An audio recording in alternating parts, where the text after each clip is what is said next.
It is Brothers Osborne. All right. Have you been to the UK before?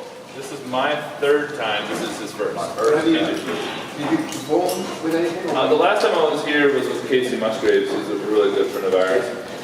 And we came, and we were opening up for Lady Annabella. It was right before we got signed, so we weren't too busy. And my wife is actually, Lucy Silvas is from here. Yeah. So I've been here previous to that and to visit her. But you haven't actually played at C2C. Not us, no. So it may be helpful to know that the audience is very good here. They will be in their seats when you go out. Good. They really care about all the music. Good. And it's a very strong, it's really tough. You're on Drake White, and Kill it. so can you just quickly give us a little bit of the story? I think you're from Maryland, Deals? Yeah, Maryland. Yeah. Just give us a quick bit, and then we'll shoot some pictures. So, some questions from me. We are actually brothers. People ask that all the time. Don't let the beard fool you. I can't grow by my death. We are brothers. Yeah, we've been playing music all of our lives. We grew up in a music family. And the past 4 years, we decided to have a duo together and form Brothers Osborne. And the rest is history that we're still working on. Great jacket, by the way. So let's have some questions. We'll start with you, Dave. Hi TJ, hi John. Hi. My name's Margaret, I'm from UKCountryRadio.com. Now I read something interesting, that Pawn Shop is not only the name of your album, but it's a hobby, is that correct? And tell us Yeah, about it is. It's one of the things that we like to do when we travel. We spend the majority of our lives on the road visiting cities. So we like to go and check out like thrift stores and pawn shops in all the cities that we go to. And we always try to find like the hidden gem. So it's like a rush as soon as we walk in the door to find that one cool thing. We usually look for like amplifiers, guitars, like really kind of off the wall music stuff, vinyl and stuff like that. But yeah, very good question.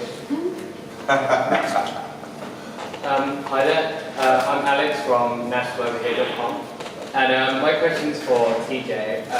So I heard that you said about The Breaker, which is the title track of Little Big Town's new album, That's right. that you didn't want to sing it because it was too painful for you.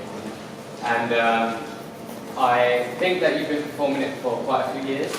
So I just wanted to ask you about if you could give us some background on the song. Yeah, the song, we never really performed it. We performed it once, maybe twice. We did it once recently after Little Big Town's record was released and someone requested us to play the song. But there's just certain songs I think for me that feel very personal. All of them are personal to some extent, and there's some of them that just, in my mind, I kind of save for the Bluebird or kind of keep them in the vaults. And that one was kind of just sitting back there for a long time, and it was just one of those songs that, I think it really came from a place of having had your heart broken many times is really, really an awful experience. But when you really shatter someone else's life and break their heart, it's awful. And so I couldn't sing the song. How did it fall into Little Big Town's hands? They, we have a publisher that had the song, and they played it for them. And Karen, from one of the singers from Little Big Town, heard the song, and she came up to, I think it was the Grammys, and was talking about she heard it and she loved it. And she was trying to talk us into recording it, but ultimately I thought it was good service for them to do it. So, good question. Hiya, Amy from Big Country. The past year for you guys has been kind of crazy. You've had the Grammy nominations, you just won the CMA Award, and I know from speaking to people over this weekend that you guys are one of the most anticipated acts that people want to see. No pressure. How does it feel having so much buzz around you? I know you've been working at this for years, to now get all this recognition. What's that like? It's, like you said, it is a little bit of pressure. We've always been the underdogs, and we've kind of always liked that, but to be the unexpected band that no one knew, we walked in and performed, and people were like, wow, these guys are pretty good. But now, after winning awards, being on some big tours, people come in with an expectation. So we have to bring it every time. Yeah, we're used to low expectations. Low expectations.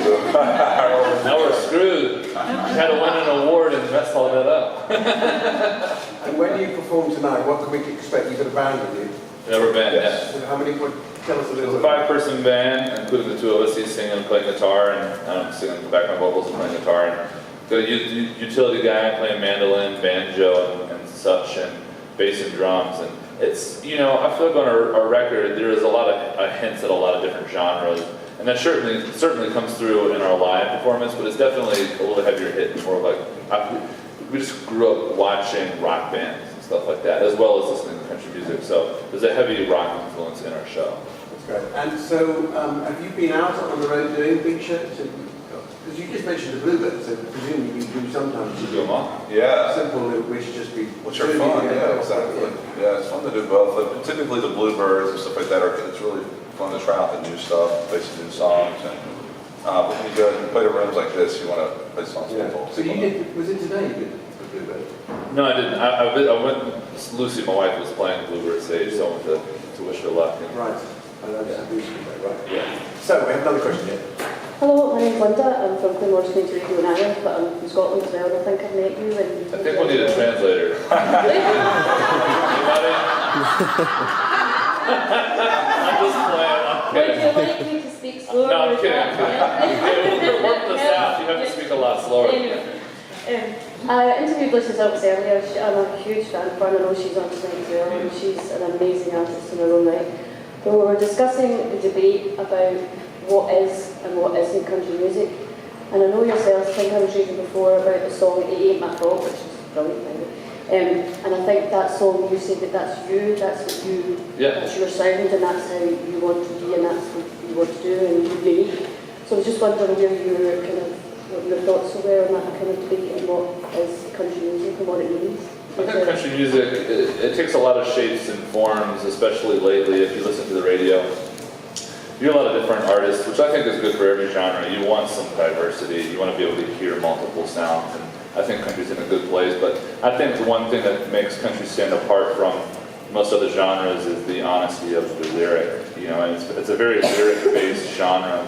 Not to take anything away from other genres of music, we're fans of it all, but I think in Nashville, predominantly, it starts with just a song. That's why the Bluebird is such an ingrained part of our lives as artists and songwriters, is because 99.9% of the time we could take the song that is on the radio and boil it down to just an acoustic guitar and the vocal, and it still is as impactful. And I think that's what makes country music special. Elton John is supposed to have said Nashville is where the song has gone to live. Yeah, That's the way it is. he said that. Yeah. I like that. That's good. Yeah. He's going to do good, that guy. He's got a bright future ahead of him. Does British music influence you at all? Oh, yeah. Yeah, I mean, come on. You have to be living under a rock. I know. I mean, the Beatles, the Stones, the Who, it's like, a huge Eric Clapton fan, listening to a lot of Cream growing up, and, the Beatles is like, I don't care who you are, you can't say you're not a Beatles fan and be a fan of music. Like, they have somehow infiltrated every genre, whether it's like subconsciously or consciously. When we, actually, after our gig last time, we cruised down to Manchester and listened to Van Morrison, the whole way. So, I think there's a lot of music over here. And so, for such a small country, there's like a lot of music. It's a tiny country, but there's nearly 60 million people here. That's like 1/5 the population of America. Dense. It's good. Very dense. Yeah. It's Helen Jerome, Country Music Magazine. The thing I've noticed on the album, but also just listening to you now, is your voices are just like unbelievably rich and dense. Your spoken, but your spoken voices as well. And I wondered how you, is it through alcohol? That is a fair question. No, just Alcohol made your voice lower. I would be inaudible. how do you look after your voices to make them so resonant? They're just amazing. Oh my God, I think it's certainly genetics. We all sound like our dad. In fact, back in the grade school when I'd get in trouble, sometimes I'd try to rush home and pick up the phone as the teacher called number. I would pretend to be my dad on the phone. She'd go, "Your son today," and I'd be like, "Really?" But no, I think it was. It was always kind of that way from the time we were young. Our voices were way lower than everyone else's. We were like these Adam's apples that stuck out. It was like big dorks. Yeah, I don't know. I definitely drank my fair share of alcohol. So I could do left-handed cigarettes a time or two. Have you met Bob Harrison? Yes. He's a legend. It's just a warm, so his voice is like a warm blanket. Well, we're running out of time, but is there any more questions that we need to ask? So you're on tonight, quite soon. You need to be doing your yoga and all those things you did before you We already did that. Oh, yeah. Now we're drinking alcohol. Let's go cigarettes. Well, there's two things to say. One is we wish you all, the best for everything going forward, but you do need to come back. Oh yeah, we'll be back. Yeah. Yeah, we will be back. So let's say thank you to... Thank you.